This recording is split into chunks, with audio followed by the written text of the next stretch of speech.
सबसे पहले मैं अपनी उस धरती माँ को जिसका सीना चीरकर हमारे किसान भाई सोना उगलते हैं उसको नमन करती हूँ और शीश झुकाती हूँ उस तिरंगे को जिसपे हमारे किसान भाइयों के जो बेटे सेना का रक्षा करते हुए अपनी बॉडी जिसके अंदर उनकी लिपटी होती है, जिनके अंदर उनका शिव लिपटा होता है, उस तिरंगे को मैं शीश झुकाती हूँ। और मेरे बच्चे बुजुर्ग और सारे किसान भाइयों और बंधुओं, आप सभी का मैं हार्दिक अभिनंदन करती हूँ और मेरा क्रांतिकारी अभिनंदन स्वीकार करें। मैं आप लोगों के सम्मुख 2-3 बातें कहने के लिए आई हूँ दिल्ली से। जो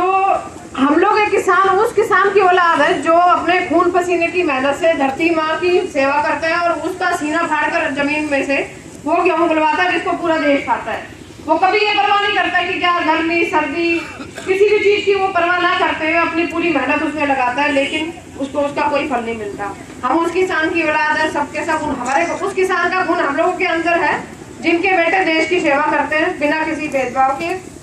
बिना किसी चीज की परवाह किए हुए, और उन्हीं की जो बलिदान जो उनका होता है वही हमारे देश के वासियों के अंदर सुरक्षा की भावना पैदा करता है। अगर हमारे किसान के लोग, जो हमारे किसान भाई हैं, उनके बेटे अगर अपनी शहादत ना दे तो शायद ये देश सुरक्षित ना रहे।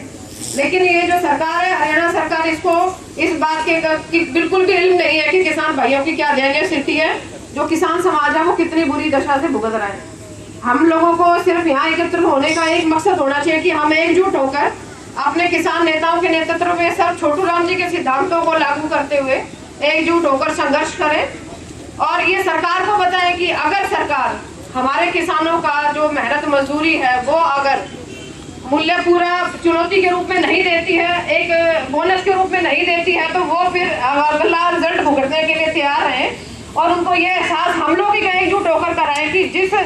हमारे किसान भाइयों के बच्चे भर्ती के टाइम पे ये कह के भर्ती किए जाते हैं कि किसानों की औलाद है, इनका खून गर्म है, ये देश के लिए बहुत कुछ कर सकते हैं। अगर वो किसानों का खून सड़क पे आ गया आक्रोश के रूप में, तो फिर सरकार को छुपने का कोई जहां किसी भी कोने में जगह नहीं मिलेगी और एक किसान क्रांति फैल जाएगी जिसको जो कोई नहीं बचा सकता किसी भी तरह से। तो मैं आप लोगों से यही निवेदन करूंगी, आप इतनी दूर दूर से सब लोग किसान भाई आए हुए हैं, मैं ज्यादा ना बोलते हुए सिर्फ एक शब्द आपके सामने रखूंगी कि कृपा करके आप सब लोग एकजुट होकर ये नहीं सोचे कि कौन आ रहा है कौन नहीं आ रहा है। जहां मेरी जरूरत है मैं हमेशा आप लोगों के साथ तैयार हूं और इस सरकार को करारा जवाब देने के लिए ज्यादा टाइम भी नहीं है। आप एकजुट होकर एक क्रांतिकारी कोई प्रवृत्ति इस्तेमाल करें, ज्यादा इंतजार करने से कोई फायदा नहीं है। और बाद में मैं आज सभी लोगों का पधारे हुए अभिनंदन करती हूँ। धन्यवाद।